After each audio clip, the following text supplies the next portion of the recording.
Thanks for taking time for this today. My name is Eddie Pauline. I'm President and CEO of Ohio Life Sciences. Again, we're the trade association to the life science industry here, representing everything from pharmaceutical companies, med device, labs.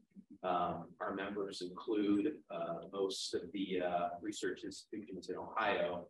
And via LinkedIn, really, Saroj and I connected, and he talked about how he'd like to see a higher quantity and quality of applications, SBIR, NCI SBIR applications from Ohio. I thought that was a great idea.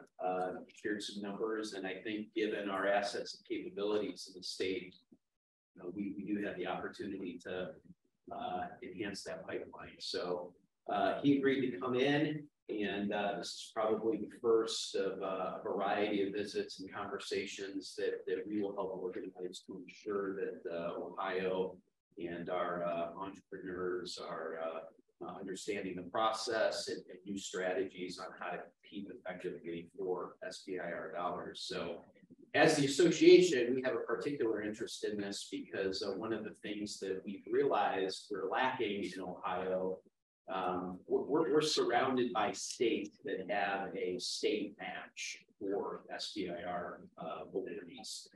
So if you're in Kentucky, for example, and you win $250K from the federal government, the state will match that up to a certain point. So for an entrepreneur, that can be pretty transformational. And again, our thought is that if Ohio wants to be innovative, wants to encourage innovation, we need to implement some programs like that. So as we do a better job of filling the pipeline of applications, we're going to be working on the other side to continue to educate our elected officials about how to resource a matching program like that to ensure that the type of investment that we get from the government, both at the federal and state level, is as much as it can be. So with that, I'll introduce Saroj, Program Director at the National Cancer Institute, SBIR area, and we'll take you through a brief presentation, and then we'll have time to answer some questions. And I know you have some one-on-one meetings down the road here. So Saroj, I'll get it on to you. Thanks. Thank you very much, Eddie, for the introduction. Thank you very much for coming to this talk. Really happy to be, should have been me. Really happy to be talking about funding and commercialization resources for cancer technologies. As Eddie mentioned, I'm Saroj Regmi. I'm one of the program directors from the SBIR Development Center at the National Cancer Institute. At the NCI, we have a dedicated office dealing with SBIRs, and we're here to really demystify the process for you. And we really encourage folks to reach out to us, talk to us if they have any questions, if they're thinking about applying to the SBIR. And I think that's a bit different from some of the other SBIR programs and other federal agencies. Yeah.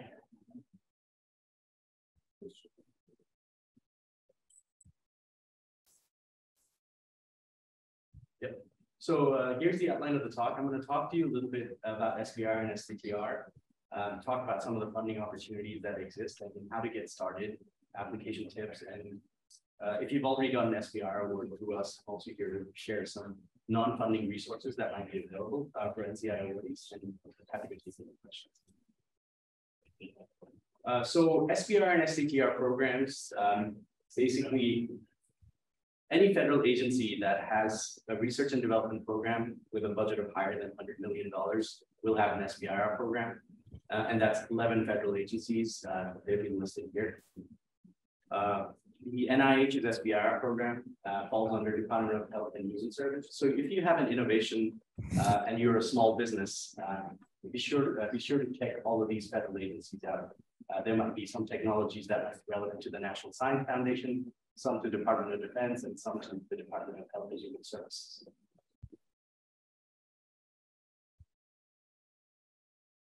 Within the NIH, there are 27 institutes and centers that manage their own SBIR and STTR programs. I've highlighted the ones that have their own SBIR and STTR programs. They've been highlighted in orange. NCI is the largest, and it's bolded. But in terms of the size, the largest institute is the NCI. The second largest is the NIAID, and the third largest is the National Institute on Aging. They all have dedicated offices and dedicated SBIR programs. Some of the small agencies within institutes within the NIH do not have funding authority, and as such, do not have an SBIR STTR.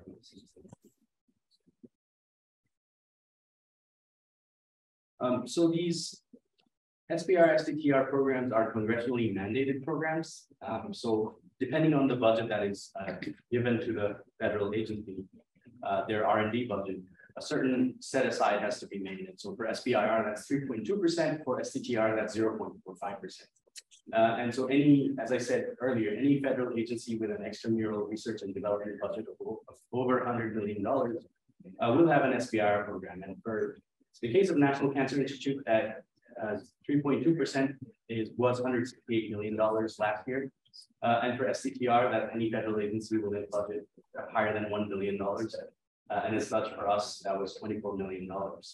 So in total, last fiscal year, we had $192 million to award to small businesses in the US, which was $1.28 billion for NIH overall. And this year, we've seen an increase. So I believe this year's budget is around $200 to $203 million for the NCI, and $1.4 billion for NIH. So let's talk about eligibility. Who can apply? So first of all, the applicant must be a small business concern. It should be a for-profit US-based organization. All the work needs to be carried on in the US, given that this is taxpayer-funded innovation. So it has to be for-profit, it has to be a business, and it has to be based in the US. All of the work has to be done in the US. They have to have 500 or fewer employees, but in reality, oftentimes in the biotech arena, we see companies that are ranging anywhere between 2 to 20 employees. More than 50% of the company must be US owned by individuals and independently operated. And what's different from other traditional grants is that SBIR STTRs, they're always awarded to the small business concern. So they're not awarded to individuals, but to the organization. And this is our SBIR funded portfolio. If you look at the portfolio, we basically fund anything and everything to do with cancer. We fund small molecules, biologics, educational tools, softwares, cancer biology research tools, diagnostic tools, imaging devices, therapy devices, surgical devices. So anything and everything that has to do with cancer, we're interested. And so one question that we often get asked is why seek SBIR STTR funding? And I think, first of all, the great thing about SBIR is that we provide seed funding for really innovative technology development. So things really early on that a lot of the VCs and hedge funds may not be interested in. The other beauty of the SBIR program is that it's not a loan. There's no repayment. It doesn't impact stocks or shares in any way. It's non-dilutive. It is basically taxpayer-funded innovation. All the IP rights are retained by the small business. So NIS does not request IP. It is good to have IP filed when you're submitting an application so that we know that you can commercialize your innovation, but we do not request IP for SBIR STTR funded technologies. The other thing is it provides recognition, verification, and visibility. Every application that you submit will go through a rigorous peer review process within the NIH. And so you will get feedback, constructive criticism from these reviewers that are experts in the field. And so it will help to make your innovation better. And it will also provide recognition having gone through a rigorous peer review process. And we've also seen that it helps attract additional funding or support. In addition to the funding, our office provides a lot of commercialization resources to help you advance your project. We also have a great relationship with a team of investors who you may be able to get additional funding. So looking into the phases of the program, there are 3 phases of the program within the NCI's SBIR STTR model.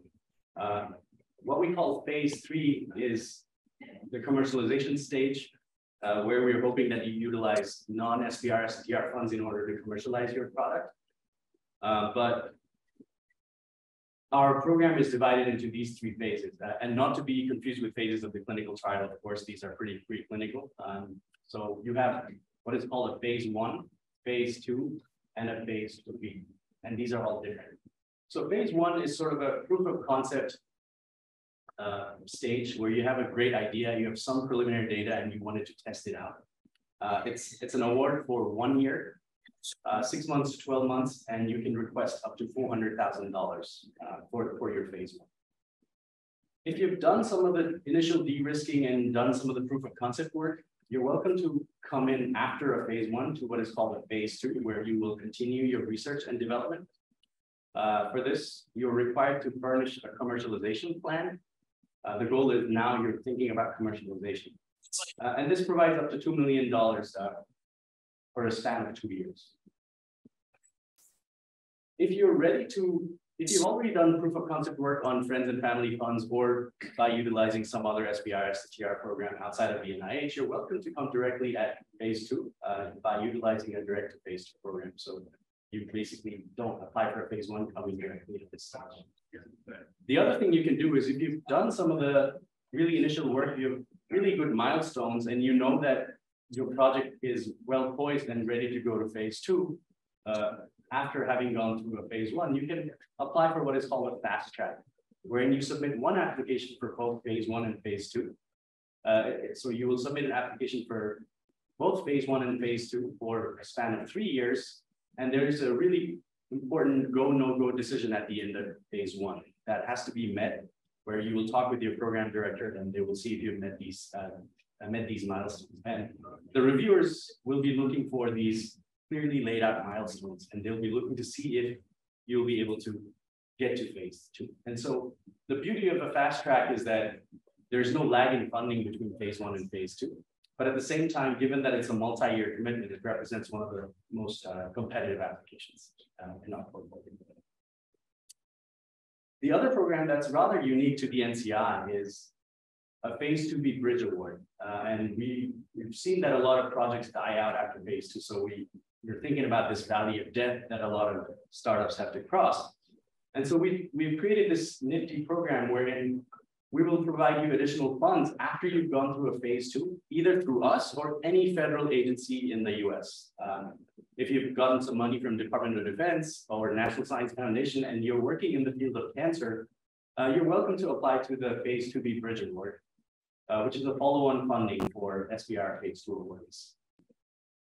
One primary distinction here is that we expect that you will secure substantial third-party funds. So at least one-to-one matching will be expected. And this will provide you $4 million for over 2 to 3 years. And the expectation is that you bring in $4 million additional dollars so that now you have $8 million to de-risk your technology and innovation. So this is one of the most confusing things about applying for an SBIR STTR program is the budget limits. There are 3 different organizations that have set up budget limits. First of all, the Small Business Administration has a standardized budget limit that they've set for every phase 1 and phase 2 within the US government. And then NIH, realizing that there is additional money required in the realm of biotech, they've set up their own phase 1 and phase 2 caps. At the NCI, if your innovation pertains to cancer, you can request $400,000 for phase 1, $2 million for phase 2, and this hard cap becomes irrelevant. So there is this waiver cap, which is institute specific. So if you're looking to apply to other institutes within the NIH, be sure to check what the waiver is and how much dollar amount you can apply for, depending on the phase. And so these are the waiver topics that we've put, which will allow you to request $400,000 for phase 1 and $2 million for phase 2. And they're pretty broad. If you look at therapeutics, in vitro and in vivo diagnostics, imaging technologies, devices for cancer therapy, agents for cancer prevention, and also development of low-cost technologies for low resource setting in cancer global health, development of digital health tools. So as you can see, if you have anything to do with cancer, you will be able to get that waiver and you will be able to request that dollar amount. Now, moving on to the critical differences between an SBIR and STTR and which one you should pursue. There are 3 main differences between an SBIR and STTR. So SBIR permits research institute partners, so you can work with a university or a nonprofit if you'd like. STTR requires you to have a research institute partner. such as a university.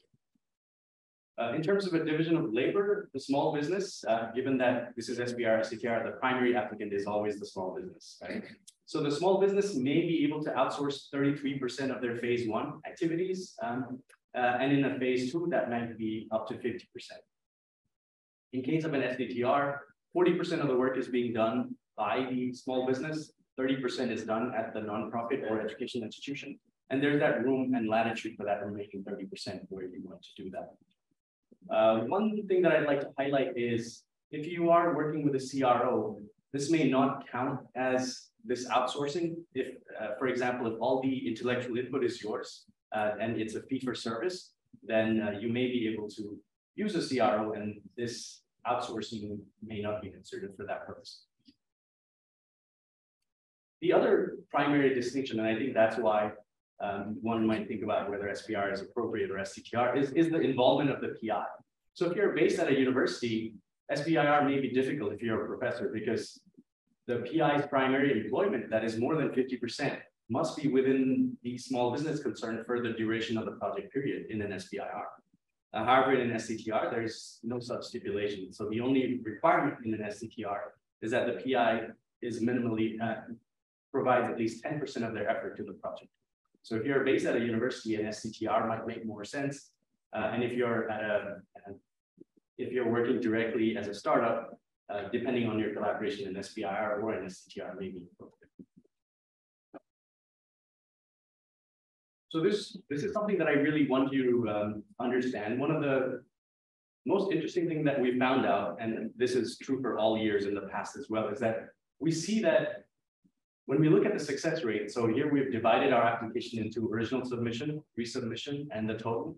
You'll see that our success rate hovers around 10%. If you're a first-time applicant, if it's an original submission, it's around 7%. But if you've gone through a peer review process once, you've gotten reviewer comments, you've been able to address these comments, your success rate can be around 20%. And this was the case for fiscal year 2021. So my advice to you is apply early, think about resubmitting, and you'll have much better success going from 7% to 4%. So one thing that our office did was we did an economic impact study, and we wanted to look at the contribution of NCI SBIR STTR program to the US economy. We wanted to see determine the key patient and societal impact resulting from technologies that we funded. So we did a test cohort wherein we looked at 690 phase 2 projects that we funded. These were awards that were made between 1998 and 2010. There were 444 companies, and we had spent around $787 million.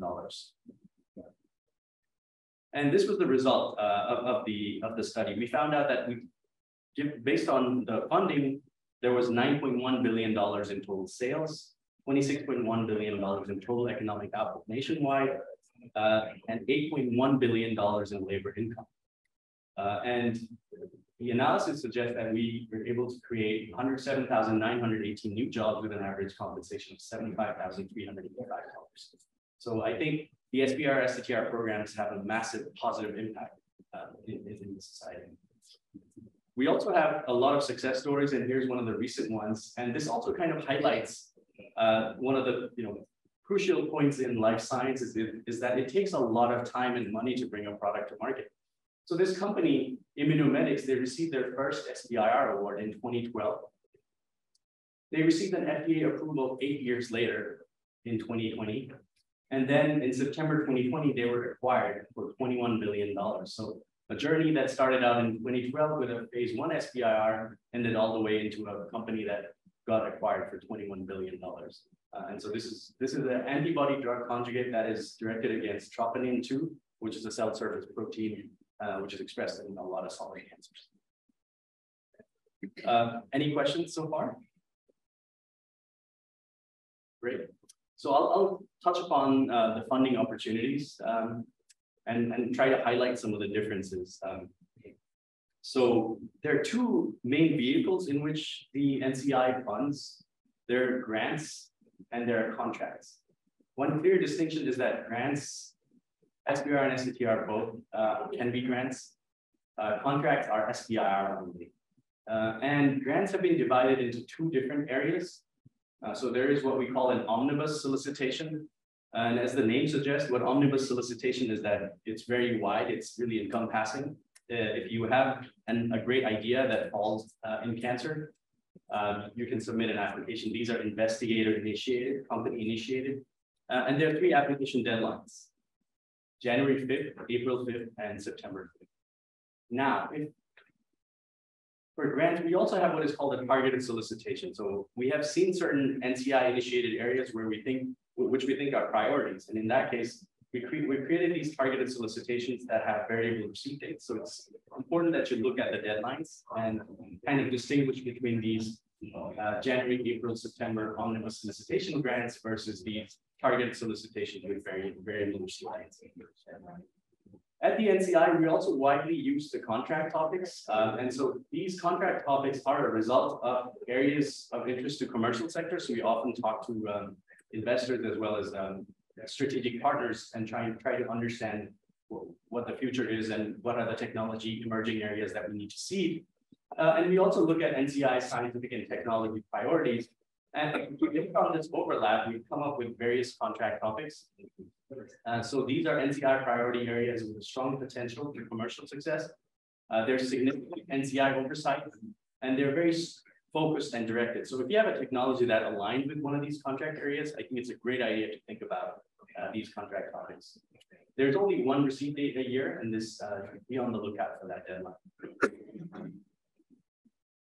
So I already talked a little bit about differences between grants and contracts, but this slide provides a really good overview of what's the major difference between these two.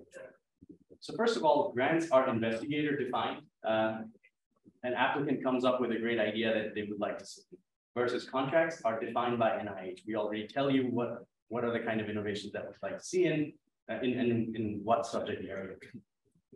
Second thing is the peer review locus. So for grants, the majority of the grants at least, the review happens at the centralized office within the NIH called Center for Scientific Review. They receive all the applications for all the other institutes, and they're the ones that will review it. And then once the review is done, they will send the application with the score to each institute within the NIH.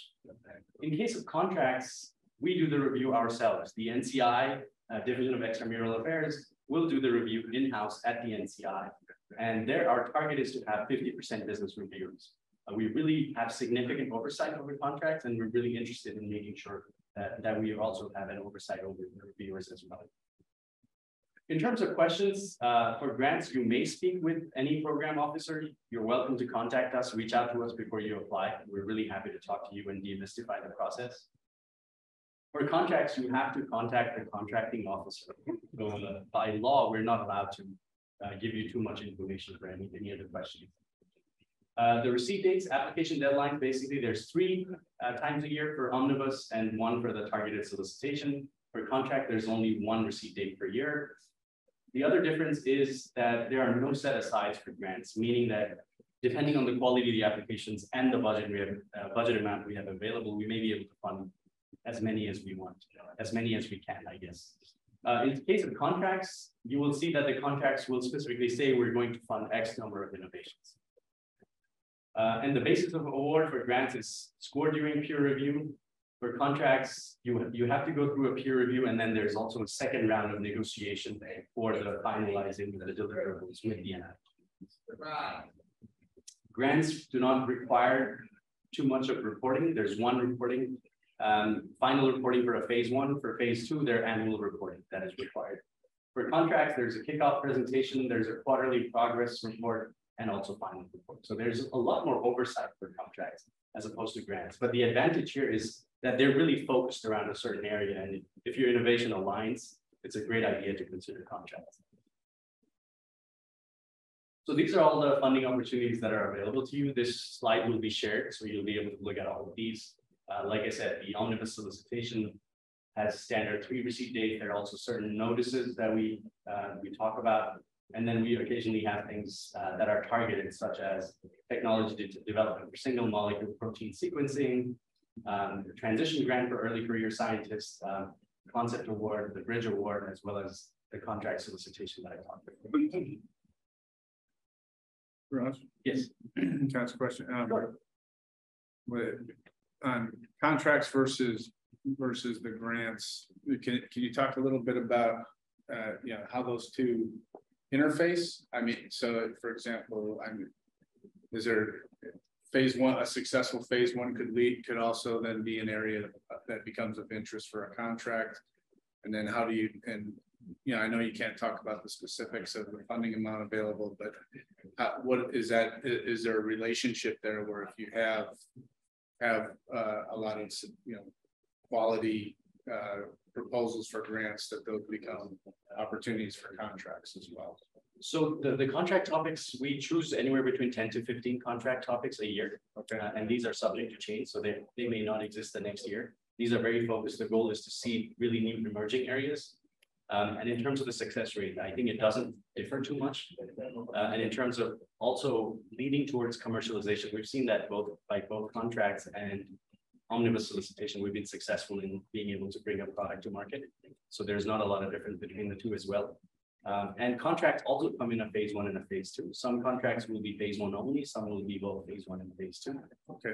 And one could, apply for a contract for a phase one. If the contract doesn't exist the next year for a phase two, they could think about it. They could do a direct phase two for a phase. Definitely, yeah. Okay. Yeah. So there's a lot of risk. Yeah. Thank you. Sure. So I have about the same thing. Yeah. So we have, unrelated to this, submitted a STTR in April for a staff AD program within Institute of Aging. So is that something like, then that is called contract and not the grant? When did you submit this? This is in April. April 5th. Yeah. So I think if it's a contract, you will know that it's a contract because the application process is very different. Okay. You will have had to talk to a contracting officer. Okay. So if you submit it through the NIH, the assist application system, and then more likely than not, it probably is a grant. Okay. Yeah, but happy to check after. Sure. Yeah. And so a really nifty program that we've created at the NCI, which I'm really excited about and really excited to manage, it's a small business transition grant for early career scientists. So if you're in academia, I'm sure you're aware of the K99 R00 model. And if you're not, I'm happy to enlighten you. So the goal here is to facilitate transition of a young trainee into a faculty position. So the goal is that a postdoc will receive the K99 R00, and they will receive funding for their postdoctoral period as well as for their transition. So the K99 period is for when they are postdocs, and then the R00 phase is when the transition happens and they become independent principal investigators at a university or at an academic institution. So we've tried to create a similar model for small businesses. And so we call this a small business transition grant. The goal is to provide funding for folks, early career scientists, while they're at the university, and then facilitate their transition as entrepreneurs in a small business, not in a university in this case. And so this utilizes a fast track mechanism, but there are certain differences from some of the other fast track mechanisms that I talked to you about. So phase one will be an STTR, and that's because it affords extra flexibility for someone based at a university. It is not a requirement that they are at a university. If you've already hired an early career scientist who's within 10 years of their terminal degree, and they're based at a small business concern, they're eligible to apply as well. But you have to apply as an STTR during the first phase. So the PI will be a postdoc or a graduating PhD student who's finishing up within a year. They are required to have a mentoring plan and also have to have two mentors. Okay, so one of them is a technical mentor, which is probably their supervisor in most cases, their research supervisor. The second is a business mentor. In that case, that would probably be the leader of the small business where they're thinking about moving to. In terms of the technical work, the PI will prep their technology to move to the small business concern. So the goal is that they will stay for a year at the university, work on de-risking that innovation, and then move to the small business concern. They are required to participate in the ICOR program. ICOR is a customer discovery program where you can conduct a series of interviews to folks to learn about your product and to make your product better. We will pay for you to participate at the ICOR program if you're selected. And so the transition phase is when the PI will move now from the university, the academic institution, or the nonprofit to the small business concern. And given that it's a fast track, there has to be these research and development milestones that need to be met. They're required to furnish now a commercialization plan. There also has to be an IP agreement, and these need to be updated. And once these are a go, transition happens to a phase 2. And in phase 2, this is an SBIR now. This is not an STTR award. So they will continue the same training. They are required to work with their technical and business mentors. The PI needs to be the same. It's not transferable. So the same individual will be the PI on both these phases. And most of the research will now, at this point, be conducted at the small business concern. Small pivots, of course, are allowed as long as SBIR rules are followed. They're good. So if you have any other questions about SBTG, I'm happy to talk to you afterwards. But this is a really good way for you to bring early career scientists into your startup and equip them with entrepreneurial skill set. So you said this postdoc has to be working at the university for 1 year? More likely than not, but we also allow flexibility in which if they're already working at a small business concern, that is also allowed. But there has to be an STTR, so they would need to have a research mentor, and there would also have to be a university involved, given that it's an STTR. Okay. And the entire time period for this is how much? 3 to 4 years. Okay. Yeah, and this is given that it's a fast track. The phase 1 will be $400,000. Phase 2 will be $2 million. So it's a $2.4 million award. At the NCI, we've also created what is called a concept award. This is really unique only to the NCI. This is sort of somewhere between a phase 0 and a phase 1. This is a contract funding opportunity. We provide $300,000, but here the goal is to fund out-of-the-box cancer technologies. So in peer review, most of the focus will be on innovation. I think 40% of the review will look at innovation. The goal is to fund disruptive technologies that address rare and pediatric cancers. This is a really short application. The white paper, the preliminary application deadlines are gone, but you're welcome to submit a full proposal. The deadline for that is August 22. They have a special review criteria, like I said, with a focus on innovation. And the goal is to fund experiments to de-risk early stage technology. So we're looking for high risk, high reward kind of approaches, things that probably would not score well in a traditional NIH SBIR STTR application. The goal is to make awards really rapidly within 6 months. And also we hope to train them with the IPO so that they're also learning about customer discovery. And so if you have a really cool technology to address rare and pediatric cancer, and if you don't have a lot of preliminary data, this is a really good way for you to get funds. A lot of the times, our awardees will, after concept award, the goal is either they will apply for a follow-on phase 1 funding or a phase 2 funding.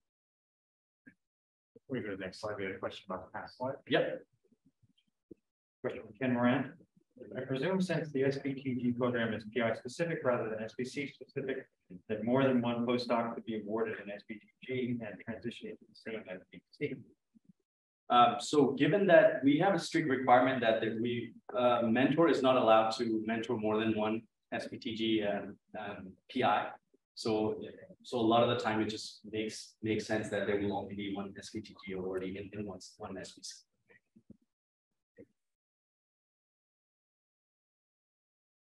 And so these are the contract solicitations that I talked about. So for this fiscal year, we've selected these 11 contract topics. So if you have an innovation that aligns with one of these topics, definitely think about applying to the contract topic. And these are pretty varied, as I talked about earlier.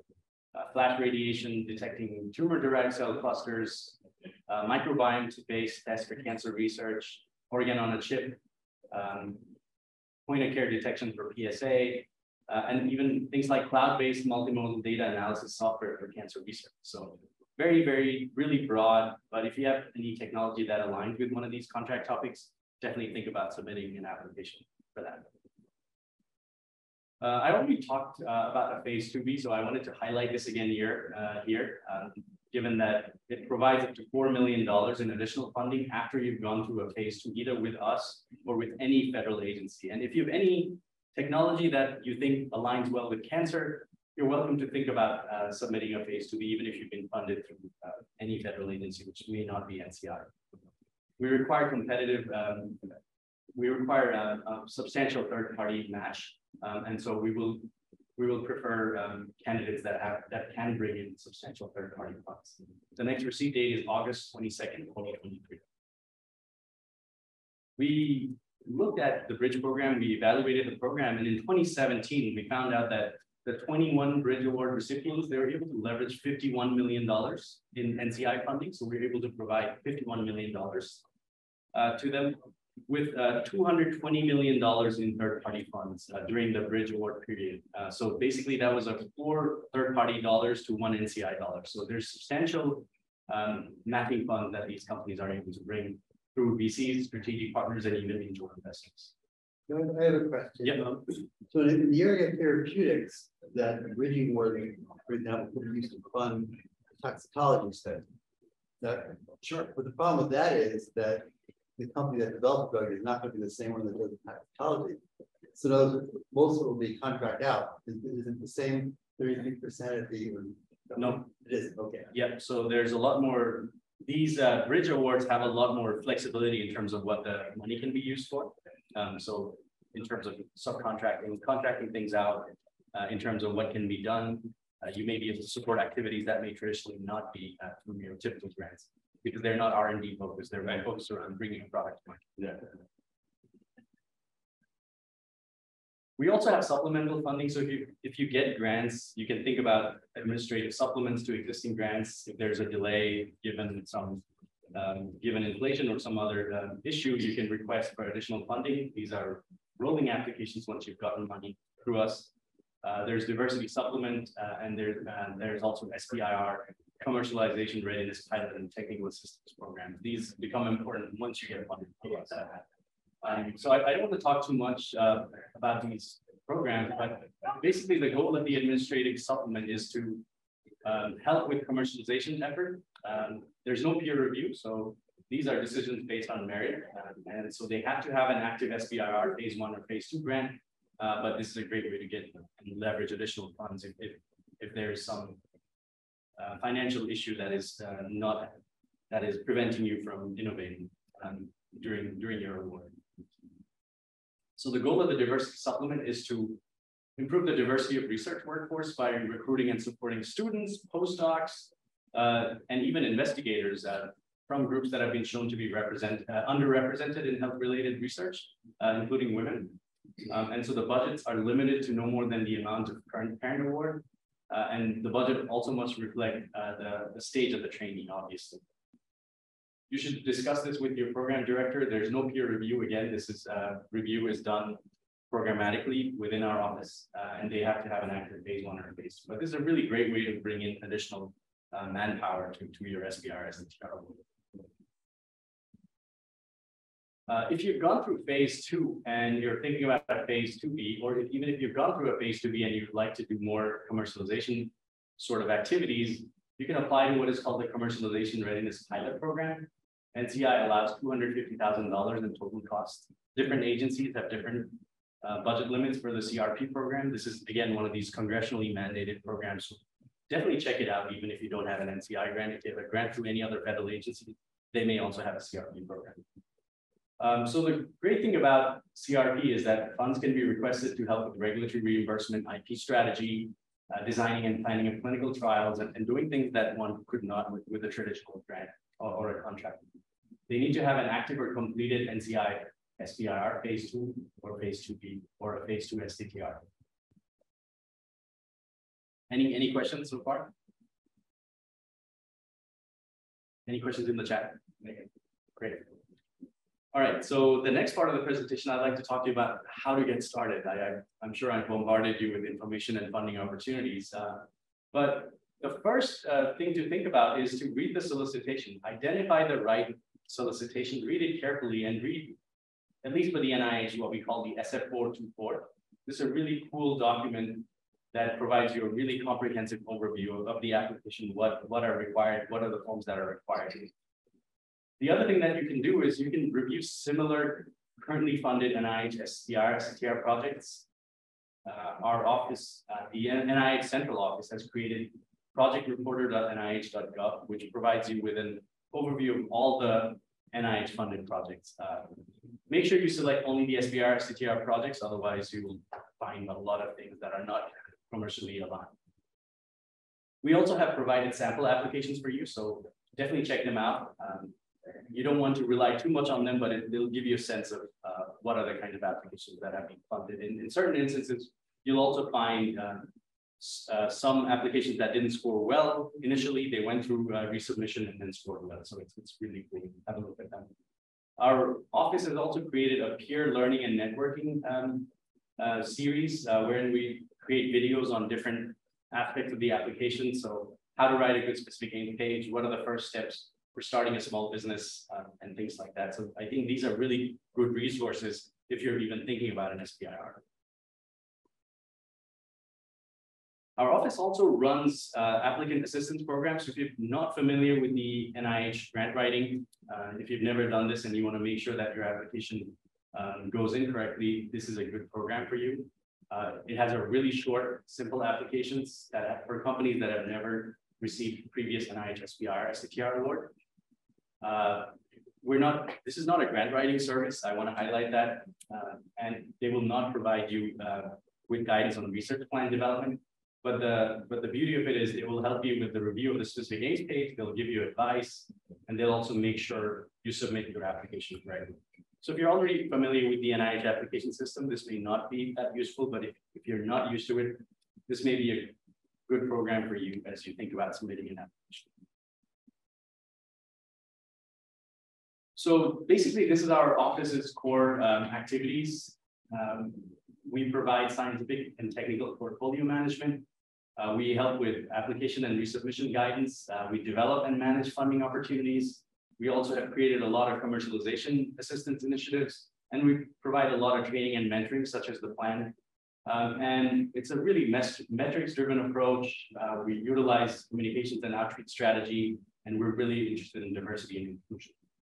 And so the key takeaway from today's presentation is come talk to us. If you have any questions, we're happy to talk to you. We're happy to discuss your specific aims page. We're happy to identify the right funding opportunity for you, as long as your innovation aligns with cancer.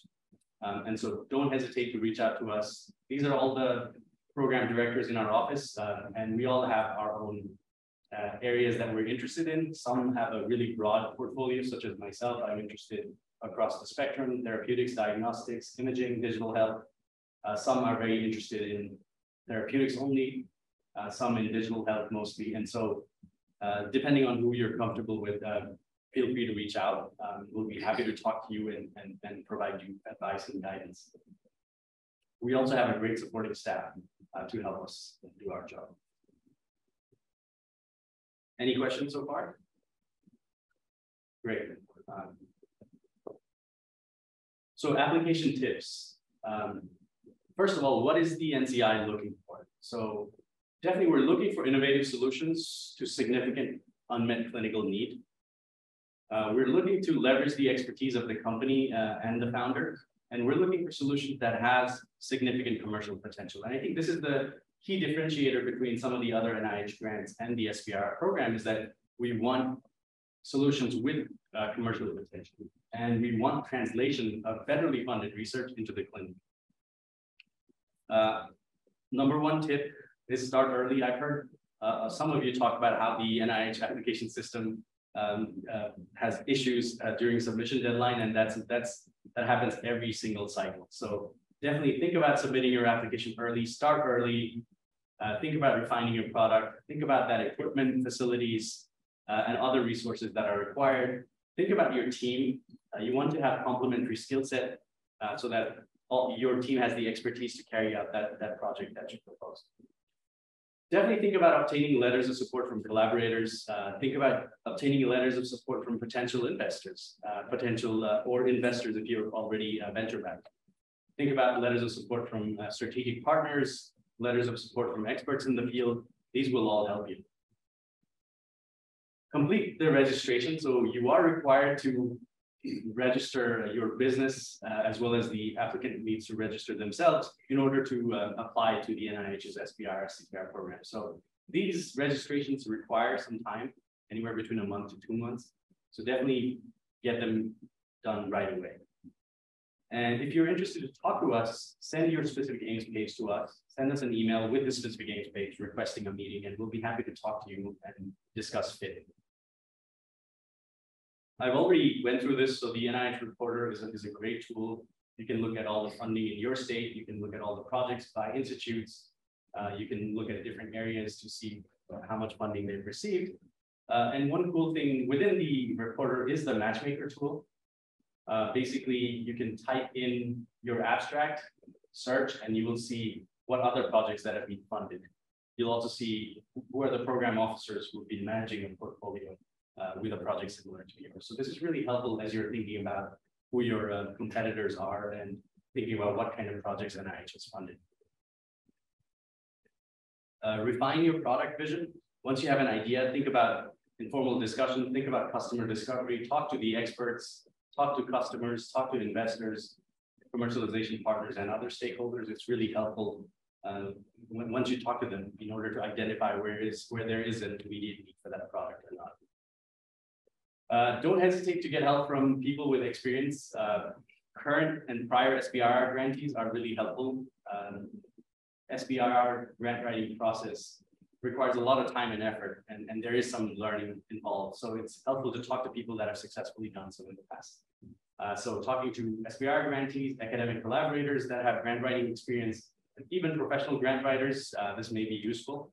And definitely engage with us. Talk to us for most up-to-date information on our priorities, NIH policies, as well as any funding opportunities that have come out.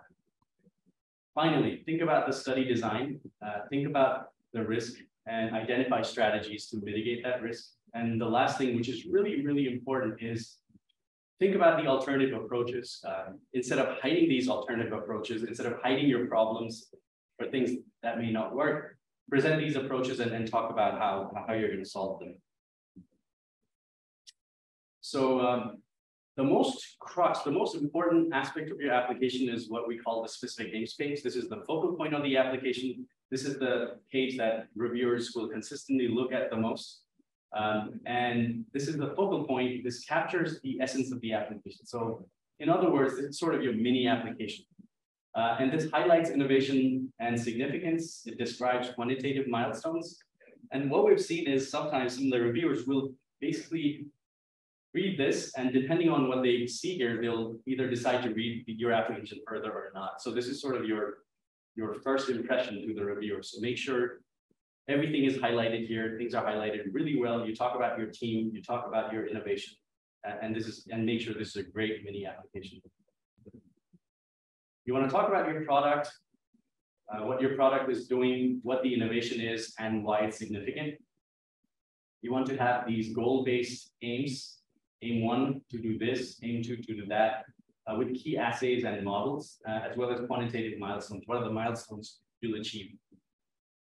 And definitely you want to provide context. So what will happen, what you hope to do with these studies, and what will be the future of it. So whether you're thinking about a phase 2 or whether you're thinking about commercialization, you want to give a glimpse of what you're going to do afterwards as well. The other page is a research strategy page, which is a 6-page for a phase 1 or a 12-page for a phase 2 application. You want to provide the background. You want to provide a detailed technical plan to the milestones that you talked about in your specific aims page. You want to have preliminary data. The SBIR STTR applications have gotten so competitive that even for a phase 1, theoretically, preliminary data are not required. We've seen that a lot of the successful applicants will come in with significant preliminary data. And it's also helpful to have a timeline and Gantt chart. It's helpful to you as well, because you really need to think about whether you're able to achieve what you set out to do with your aims in the span of time. If you're proposing a phase 1, be realistic. Think about that 1-year time period. If you're proposing a phase 2, think about the 2-year to 3-year time period. Also, the other important thing to think about is you can apply for multiple SBIR STTR awards as a small business. Even though it's awarded to small business concerns, we're awarding per project. So there are companies that have leveraged multiple SBIR STTRs to bring their product to market. So you instead of trying to do everything with your one grant, you could think about multiple grants in order to bring your product to market and being strategic about that. These are the other application components, the BioSketch page. There's a standardized format for NIH BioSketch, so be sure you follow that. The facilities page, you want to talk about all the facilities that you have, all the equipment that you have in order to carry out the grant. You want to talk about your budget. You want to talk about subcontractors here. Like I said, the CRO, they may not count as subcontractors depending on how they're defined. The title and the abstract page is really helpful for that centralized office that I talked about within the NIH called CSR. They will read this, and based on this, they will assign your application to certain institutes such as NCI. So if you have a cancer-specific innovation, make sure you write cancer in your title and abstract. NIH has its own strict definition of what constitutes a clinical trial for both human and animal studies. So there's a really cool clinical trial decision tree that the NIH uses. So go to that website, make sure you follow those guidelines. And if you're a phase 2, think about the commercialization plan. This is really important, and our office views it really seriously. So definitely make sure you've thought enough about the commercialization plan, how you're going to bring it to market. And I already talked about the letter of support from consultants and collaborators. It's necessary, but it's really helpful also from investors, end users, clinicians. It's really, really helpful. The other thing that you need to understand is how the peer review process works. So basically, you submit your application to the NIH, not to NCI. It's submitted to Pan NIH, utilizing this NIH-specific format. And then the study section will be assigned 30 days before review. So if you would like to find your own study section, you can go on this link and see which of these study sections will be the most appropriate one for you. If you feel like your application will be reviewed better in one study section as opposed to the other, it's often helpful to go here and then use this PHS assignment form to request a study section. The other thing that you can do is if you feel that your innovation aligns well with multiple institutes, not just NCI, let's say you have a platform-based technology and you think it would be beneficial to the NCI, but also to NCATS or biomedical imaging, IC NIBID, then you can request multiple institute assignment utilizing this form. So you can say, I'd like NCI to be primary and NIBID to be secondary. And if you score well enough that one of the institutes has funding, you may be considered for funding in that case. The other underutilized thing is getting reviewer experience. I think the best way to understand peer review process is by being a reviewer yourself. Sitting with other reviewers, kind of identifying what are the questions that get asked and what are the reviewers looking for is often helpful. So definitely think about getting that reviewer experience. It's really helpful. And like I said, you can look at these study sections. If you'd like NIH to just identify the right study section for you, you can utilize this assisted referral tool, or you can just not recommend study section as well. You can just let them do let CSR figure it out for you. So these are the 6 criteria that the peer review process utilizes. So you want to think about these 6 key criteria in your application. Significance. Does the product address an important problem? Does it have a commercial potential? You want to think about your approach. Are the designs and methods appropriate? Have you thought about alternative approaches? Have you talked about potential pitfalls and how you're going to take care of them? And you want to talk about innovation as well. How novel is the technology and what else exists out there and why what you're proposing is better than what already exists? Commercialization. What's your business strategy and is there a high potential for success? How are you going to bring your product to market? Are you thinking about collaborating with a strategic partner, or are you thinking about bringing your product to market directly? Are you B2B? Are you B2B2C in case of digital health companies and things like that? So it's really important to think about these things as well. Think about the environment. Does the scientific environment contribute to probability of success? And basically looking at all the facility, do you have all the resources that are required to carry out what you want to carry out? And the investigators are investigators, collaborators, consultants, are they appropriately trained and capable? So if you're an investigator and you don't have someone with the expertise that you need in the team, then be sure to find a consultant who will be able to help you. So once you go through the peer review process, once you apply and go through the peer review process, you will get this document, which is called a summary statement. This is a couple of pages long. And you will see two things here that's really important. First, you will see your score, the impact score. And the impact score will determine whether you're going to get funded or not. The lower the impact score, the higher likelihood that you will get funded. And depending on the agency and depending on the program and the funding opportunity announcement, this may vary. But in case of NCI, if you score anywhere between 25 and lower, chances are that you probably will be funded. It really depends on the fiscal year. And if you score really high, then that means you're not going to get funded. There is that limbo zone sometimes. And so it's often helpful to talk to program contact. As soon as you get this, it's good to reach out to the program contact, email them and ask how likelihood is that you can get funded, because you get these summary statements a couple of months after you submit your application, and then you're going to be funded a couple of months later. So it's always a good idea to have a general sense of where your application stands, how likely is it that you're going to get funded. If you get what is called an ND, which means not discussed, it means your application was in the bottom 50%, so it did not go through, it was not reviewed in detail. And so you definitely want to think about submitting another application soon. These are some of this is sort of one of the critiques from one of the reviewers. So you'll be scored on the significance, investigator, innovation, approach, and environment. And I already talked about how important they are. So the lower the score, the better it is. And the most important tip for you is be resilient. Review your summary statement, revise your application, and resubmit. We see a lot of really cool innovation. They will innovation and application. They'll submit their application. They'll get a score which will not be in a fundable range, and then they will give up. And in reality, we see that resubmission almost doubles. Sometimes it has a massively positive effect on your application. So definitely go through peer review, definitely resubmit. And I always get scared about that year 2011 when the success rate was 3% for the original application and 19% for resubmission.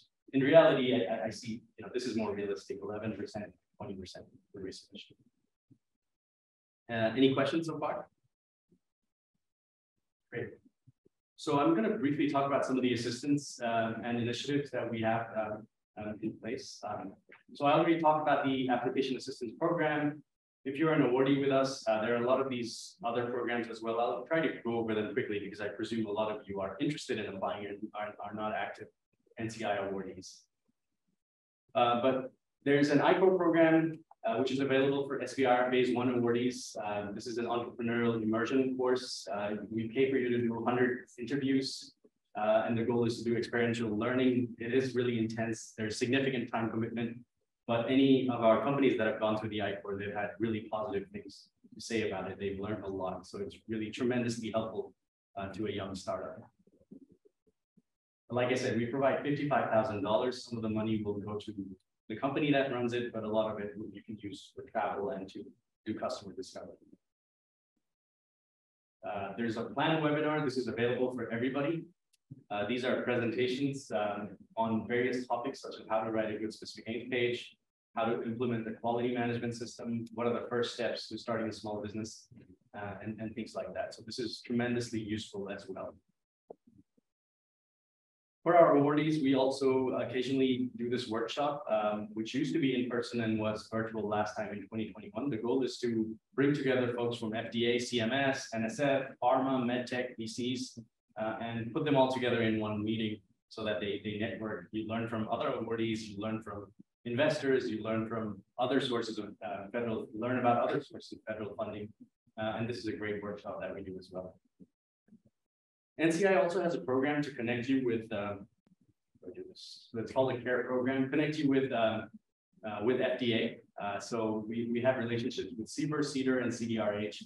And if you're an awardee, you can reach out to us, and depending if you get into the CARE program, we'll facilitate early communication between the small business and the FDA. And we also have some reporting for FDA workshop. There's also really cool nifty resources on our website about FDA and things like that. So be sure to check these out. We've also created a women's innovation network. This is a forum for women entrepreneurs and scientists to learn from their peers and also grow their network.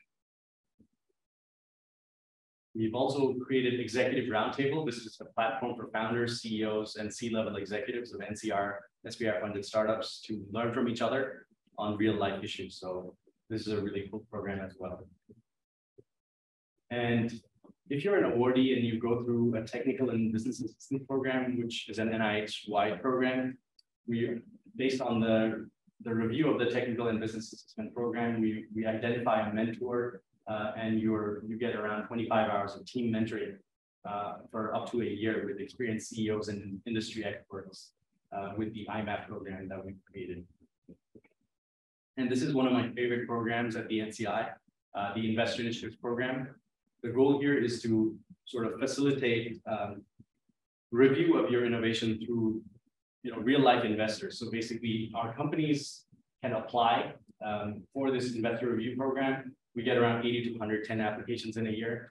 And your applications get reviewed by pharma and venture partners such as Pfizer, J&J, GE, MGM Capital, Siemens Healthineers, and all these also medtech companies as well. And all of these applications, all of these 80 to 110, they receive constructive feedback from investors. Out of these, the investors will then select 25 to 30 companies that they believe are ready. The investors will select them and will match these companies with stage and technology appropriate events. So we'll pay for you to participate at investor meetings such as BIO. There will be a dedicated NIH booth at BIO. If you're a digital health company, Vibe, if you're a medtech company, medtech meetings and things like that. And we'll help you with presentation fees for one individual. We'll pay for it. You'll have access to this meeting, and you'll also have access to various company showcases. We'll also help you with pitch coaching. So we have a dedicated team of entrepreneurs in residence that will work with you to fine tune your presentation, get feedback, and also prepare you for that meeting and get some of that industry mentoring. And in certain instances, you'll also get direct introduction to investors. Some of these investors that will look at your application might reach out to us and ask for a one-on-one meeting, and we're happy to do that as well. We'll also create a book with a company profile of these 25 to 30 companies that we'll present to all the investors that are in our network. Yeah. Could that be at any phase? Yes. A lot of the times, phase 2 companies are more ready, but we've also had phase 1 companies that have been successful. So we've there have been a lot of completed deals, 79 deals, 32 out of the 79, 32 with NCI involvement, and 19 with directly attributable to NCI investor initiatives.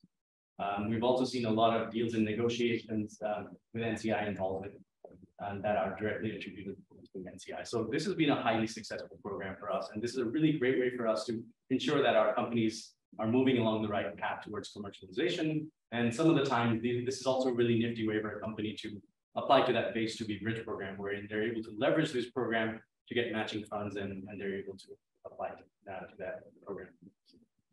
We have a lot of events. There's an SBIR monthly office hour, 3rd Friday of each month. The registration sheet will be available soon. So if you have a one-page summary, send it to my colleague Bryce, and he'll connect you with one of the SBIR program directors. You can also reach out to me if you'd like, if you have an innovation. Sign up for our mailing list on our website. It's really helpful because we will send you regular information about different events that we're doing, different new funding opportunities that have come about.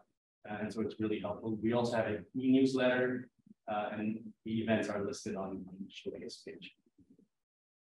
I think I've spoken enough, so happy to take any questions.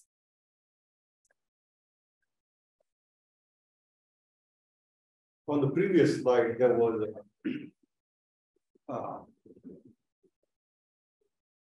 in your one-page technology summary thing. So do we actually get to talk to this person? I mean, something that we can discuss prior to even thinking of. Absolutely, yeah. I mean, you can send it to me or to one of my colleagues, one of the program directors, and we'll set up a Zoom call and talk to you about your innovation and see whether phase 1 is appropriate, phase 2 is appropriate, whether you should be thinking about a contract, and whether it's appropriate for NCI. Yes.